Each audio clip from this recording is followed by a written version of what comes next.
Sveiki, tai karščiausios naujienos. Netiesiogiai. Maždaug tarp 6 ir 8 valandos po Sigito balkonų nukrito didžiulė šaka. Ši didžiulė šaka sužalojo netgi 4 kieme stovėjančias mašinas. Paklauskime mūsų liudininko Sigito, kuris matė šitą įvykį. Šaka nukrito. Didelė. Paskui pamačiau, kad mašiną sulaužė. Atrodo, gavom video medžiagos iš įvykio vietos. Pažiūrėkim.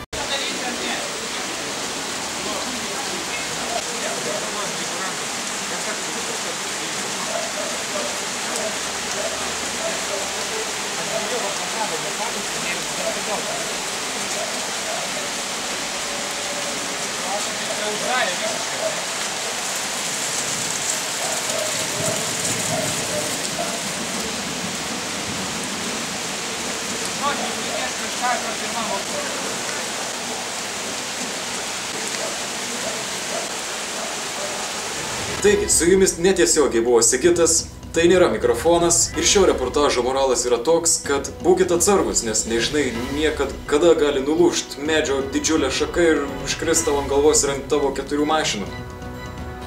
Iki.